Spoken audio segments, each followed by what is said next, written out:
trouxe aqui uma resposta, né, para uma pergunta que sempre me fazem, assim, tá, a gente vai começar um serviço clínico, e eu estou pensando na estrutura que eu tenho computador, eu tenho internet, eu tenho prontuário eletrônico, mas e as competências clínicas, né, que são exigidas desse farmacêutico? Quais são elas?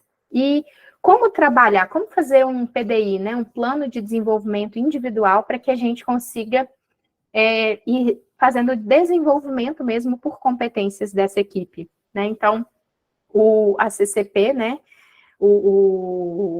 ele trouxe aqui, né, nesse guideline, uma estrutura que pautada, né, em 6 competências. Ele elenca, né, o atendimento direto ao paciente, né, que é um primeiro tabu para a gente, é um primeiro choque, porque nós estamos habituados a conversar entre nós, né, com uma linguagem extremamente técnica e que soa para o paciente rebuscada, distante, ele não compreende aquilo que a gente está dizendo, né, então atender diretamente o paciente vai requerer avaliar, né, esse paciente, avaliar suas necessidades, avaliar sua terapia medicamentosa, criar uma conexão para que ele consiga compartilhar, né, de maneira adequada com você essas informações, confidenciar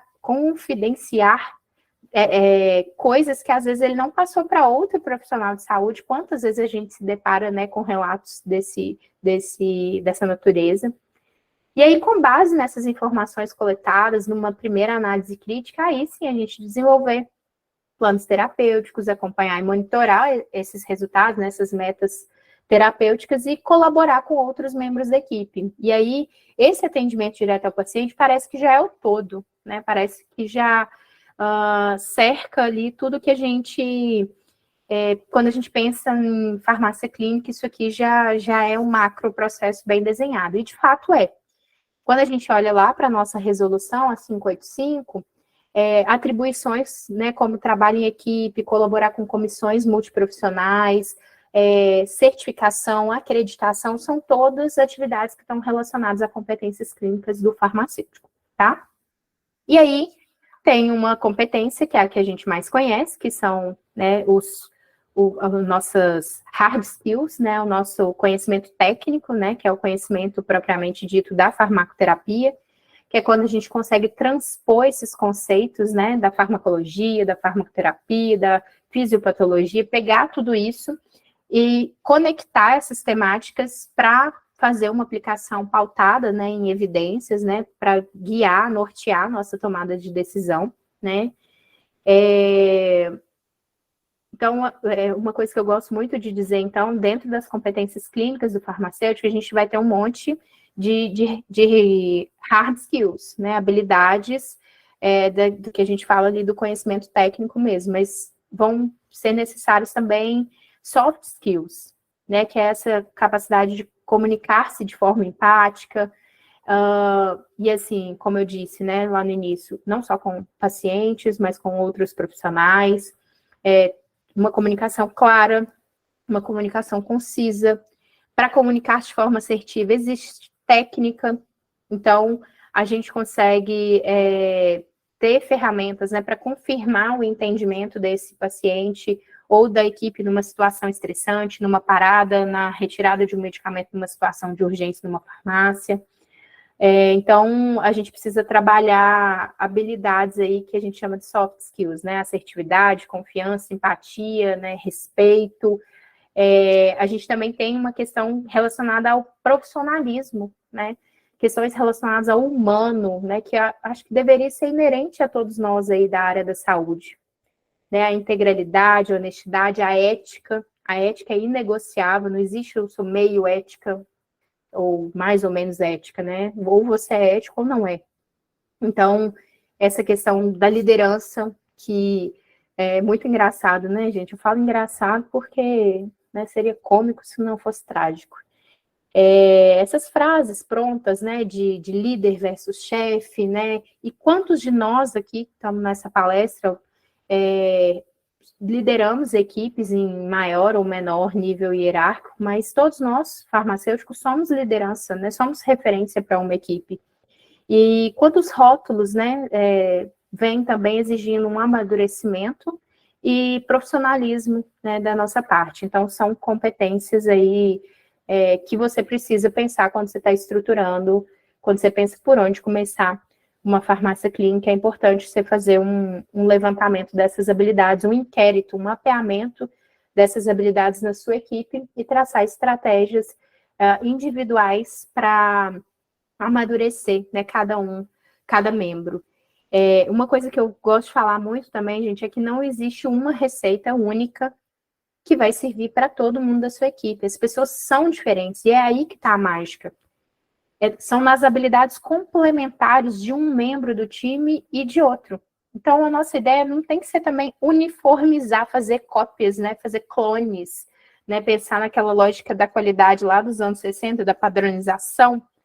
Eu acho que a gente tem que fazer, de fato, um plano de desenvolvimento individual, né, buscando desenvolver habilidades diferentes para ter um time forte, né, que se complemente. E aí, por isso, a gente precisa também, a última competência, pensar no desenvolvimento contínuo, né, que é estar entendendo que todo momento que a gente está interagindo com o paciente, a gente precisa ter uma visão menos hierarquizada do cuidado. Né, a gente ainda está com um modelo muito centrado no eu sei tudo e você não sabe nada. E aí a gente fala dessa maneira com o paciente, sendo que ele tem muito para nos dizer e muito para nos ensinar.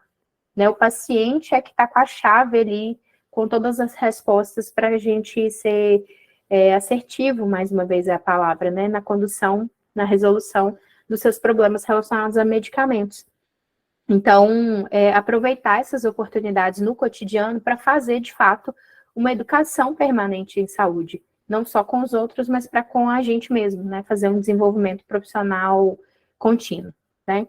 Então, aqui está um pouco dessas competências, assim, é uma dúvida de todo mundo. Tem outras literaturas, tem um consenso de 2017 do Conselho Federal também, mais focado aqui para o farmacêutico brasileiro, né? Porque pensem na dificuldade que é quando a gente tem um país desse tamanho, né? Com dimensões continentais, com uma população que tem diferentes problemas de saúde de acordo com a região que ela está, com climas muito diferentes, e essa questão da sazonalidade, ela vai impactar diretamente no perfil de doenças crônicas e infecciosas, né, que eu posso ter na minha área.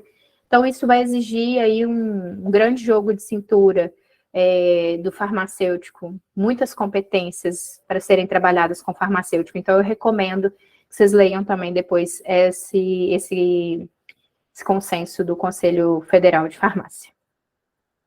E aí, para fechar, assim, essa parte de estruturação dos processos, né, que a gente já pensou um pouco lá na estrutura, e aí agora aqui vindo para processo, eu trouxe esse guia aqui do Ministério da Saúde que fala do cuidado farmacêutico na atenção básica, para vocês verem que farmácia clínica eu venho de hospital, e aí a minha fala vai estar impregnada, né, meus exemplos, as minhas vivências vão estar impregnadas aí de um contexto hospitalar, mas a gente tem que pensar que isso vai permear onde nós estivermos, né, atuando.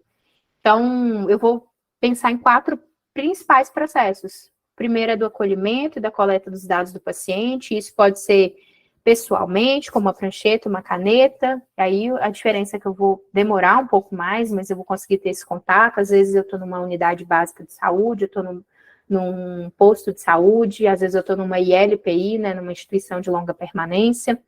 Estou fazendo um serviço de home care. Mas eu posso também fazer isso de forma otimizada, com softwares, com algoritmos, com essa ferramenta de inteligência artificial, e aí eu vou colher o perfil, a história clínica e a história farmacoterapêutica. Então, é aqui que tudo começa, né, para a gente fazer uma entrega qualificada, né, de fato, fazer uma farmácia clínica para o paciente. E aí eu analiso criticamente essas informações que eu coletei. Na terceira etapa, eu elaboro, então, esse plano de cuidado, e aí começo a fazer o segmento, né, desse paciente. Então, para a gente continuar pensando um pouco assim nessa desconstrução, né, gente, porque a gente tem, como eu disse, um conflito de gerações, 5 gerações já coexistem hoje no mesmo ambiente de trabalho. Né? Então, a gente está trabalhando com uma geração que é a primeira que acabou de chegar no mercado de trabalho, que tem outros valores, que tem outras expectativas, que tem um outro entendimento e um grau de comprometimento com o trabalho, e a gente tem uma outra geração que está lá há 5 décadas fazendo isso, que pensa diferente, que tem um método, que tem valores diferentes, né? Então, esse artigo, eu vou deixar a recomendação, e aqui está destacado o DOI também, se alguém quiser pesquisar. Ele é de 2020, e ele fala da 4ª revolução industrial, né? Como que isso pode revolucionar a nossa prática farmacêutica.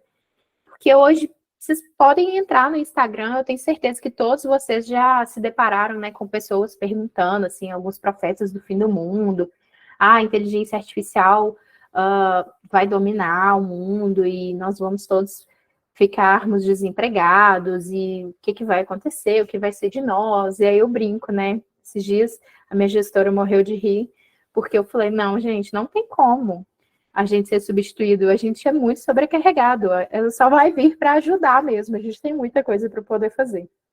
Então, assim, brincadeiras à parte, eu acho que a gente está num contexto, né, de pensar em impressão 3D, né, de pensar nos robôs, de pensar em nanotecnologia, em biotecnologia, pensar em engenharia, né, em ciência de materiais.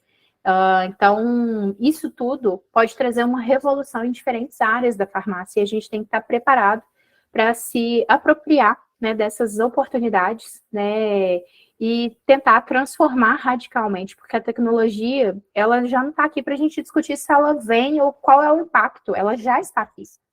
A gente já tem uma regulamentação sobre, por exemplo, o atendimento do nosso paciente à distância, né, a telefarmácia.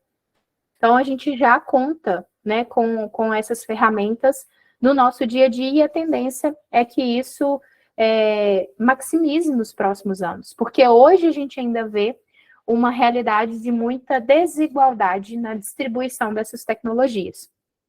Como eu falei, tem a maioria dos farmacêuticos aqui já conta com essa ferramenta, já consegue fazer análises mais céleres, ao invés de ter que ficar abrindo várias telas, né, para analisar uma prescrição, ao passo que alguns outros vão fazer isso ainda manualmente, né? Quando a gente começou, há pouco tempo atrás, quando a gente foi implantar, eu gosto de dividir esse número, porque a minha principal inquietação era aquele indicador obrigatório pelo Ministério da Saúde que a gente tem que acompanhar, que é a taxa de erros na prescrição de medicamentos, e que né, tá lá na ficha de indicador do Ministério, de responsabilidade do farmacêutico acompanhar.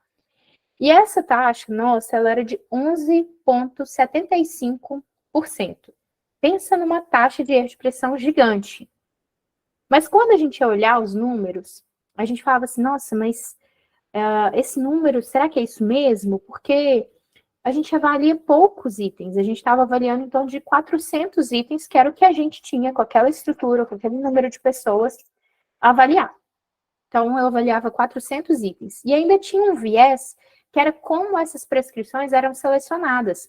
Que é claro que eu olhava os perfis, né, que nós estávamos mais habituados, que eram os pacientes das unidades de internação, especialmente os idosos. Então, a gente tinha um score de priorização próprio, né, que somava alguns pontos. Mas contava, né, polifarmácia, as várias patologias que o paciente tem e tudo mais. Mas uma coisa que me deixava, assim, muito, muito angustiada nesse cenário era a questão que as prescrições que mais chegavam era alguém que abriu uma interconsulta e falou, olha, esse paciente não está respondendo bem, ou era um auxiliar de farmácia que nos acionava, falava, olha, isso aqui dá certo? Essa dose não está errada? Eu nunca dispensei esse tanto de ampola? É isso mesmo? Então, a gente já tinha uma tendência, num N muito pequeno, numa amostra muito pequena, de achar também uma taxa de erros maior. Então, a gente tinha uma suspeita que essa taxa tinha 2 hipóteses, a hipótese nula, né, que era a minha análise, ela, na verdade, a minha taxa era muito maior de erro, e eu avaliava muito pouco, então eu estava vendo só uma parcela, era uma amostra muito pequena do meu todo. E tinha uma outra hipótese que era, eu estou maximizando, é como se eu estivesse olhando para o conjunto de erro como uma lupa, e aí eu estou amplificando esse número. E aí a gente queria conhecer a nossa taxa, porque se você não domina, como é que você quer melhorar a qualidade, segurança, quer levar uma farmácia clínica de qualidade, né, um atendimento de qualidade para o seu paciente, se você não sabe o seu resultado básico? Então, movido a isso, a gente começou a fazer interpretações aí usando a ferramenta, mas eu vou contar mais detalhadamente para vocês daqui a pouco, tá? Então, eu deixo aqui essa recomendação, é um artigo relativamente recente, vale a leitura.